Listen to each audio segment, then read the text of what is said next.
gratifying is it to know that you're going to be able to take a big bus load down and make that happen? It's extremely gratifying. You know, it's such a need for all the people that have been impacted by the tornado. It's the least that we could do, you know, to help while we're in the area.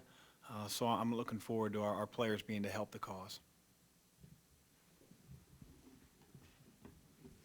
Chris, obviously it's a business trip. You know, you're going down there to do a job. But how much do you want your kids to see maybe some of the things in the surrounding area, just to kind of have an appreciation with their own eyes of what folks down there are dealing with? Yeah, I mean, it is a business trip, but you know, we're human as well, and to see what people are going through, it's such a, you know, tough time of the year where it's like you should be excited about the holidays and Christmas and the New Year.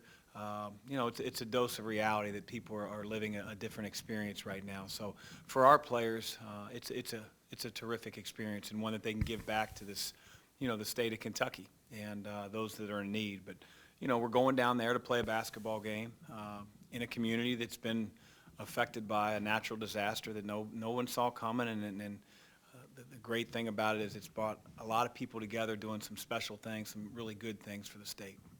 Obviously, you're Louisville and you're going to Western Kentucky, so that was going to be a charged game anyway. Would you expect this, just sort of the emotion of the week, everything people have gone through, will heighten that a little bit? Yeah, I mean, I think it's a great game. It's a rivalry game. There's a lot of familiarity. We've played them twice here in the last 2 years, and you know, you have Hilltopper fans everywhere, just like you have Cardinal fans everywhere, right here in the state of Kentucky. So, yeah, it's going to be a great environment. It's going to be a hard environment. Hopefully our experiences both at Michigan State and NC State allow us to play better and to be ready for the environment, not to mention a really good team in Western. Chris, last I checked, I don't think you have any 7'5" scout players on this team. So how do you prepare that? Because you've talked a lot about those paint touches and trying to get into the lane. So how do you get ready for that when you have a really good shot blocker? It can't change what we want to do in terms of getting in the lane, because that's still you know, it converges the defense. It gives you more options when the ball goes in there. But he's a difference maker. You know, he leads the country in block shots. I mean, he's playing more and more. You know, at the beginning of the year, I watched a tape where when they played South Carolina, he wasn't even in the game hardly. And now he's a fixture. So we got to count for him. We've got to be able to sprint the floor and beat him end to end. We got to put him in some tough situations, whether in zone or whether they're in man. And we've got to do our job on ball screen coverage when he rolls to the rim. So it's a big challenge. Chris, what does McKnight mean to their team? What have you seen from him on film? He seems, every year he's been down there, to get better and better. Yeah, he's good. He's a really good player. You know, he has the ability to do what the game tells him to do. You know, if someone's open on his team, he knows how to fire the pass for shooters. He does a great job of using ball screens to get downhill, and then he makes the right read. You know, you got an elite rim roller in Sharp. You have a guy that has a automatic pull-up. You know, we've got to be able to get over ball screens, make his day tougher than it appears he's had on film, if we want to give ourselves a chance to win. But he's a really, really good player. He's one of the better guards we've faced. On the shot blocking thing, is there anything you can take from the DePaul film or show them things they didn't do well or ways they could attack differently? Don't get your shot blocked.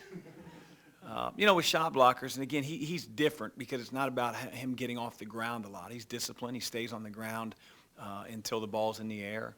But when it comes to around the rim, you have to use the rim as a protector. You know, you can't block a shot through the rim no matter how tall you are. So whether that's conditioned enough or repped enough to become natural enough to do it in the game is going to be another thing. We're going to get a few shots blocked, but you have to go at him. You're either dunking the ball or you're trying to get to the other side of the rim. Obviously, right now you guys are having a lot of open shots that simply aren't falling. When going back and watching all these, is there a consistent theme as to why some of these shots might not be falling, or is it just simply dumb luck? Well, we've talked about it. Like, you've got to take the ones in the context of how we want to play. You know, not everybody can be the recipient of an advanced pass three in transition. It's just, it's not a good shot statistically for some of our guys. And, you know, as time's gone on and, you know, I've gotten into my fourth, fifth game, that's something you have to define in practice. You have to show our guys film. But, you know, with Noah, with Matt specifically, when they're open, they need to shoot the ball.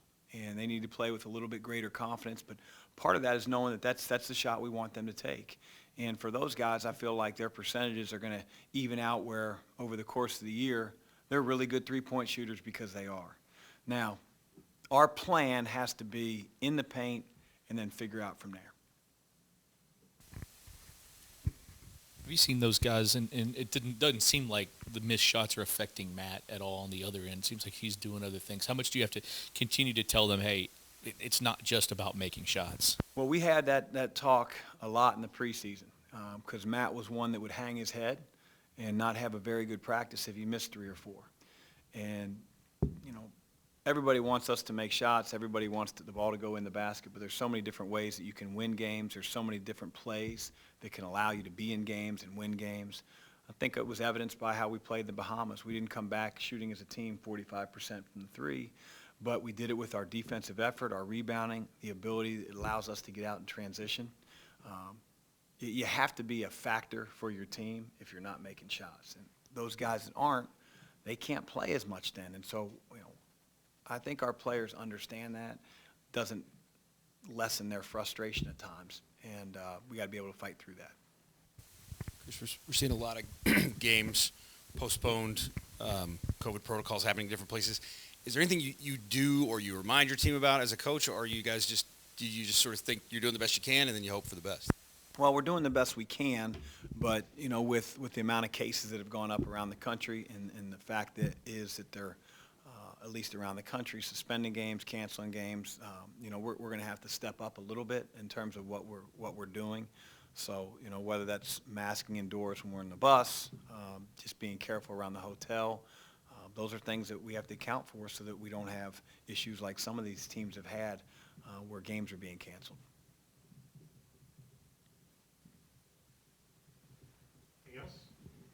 Thanks, guys.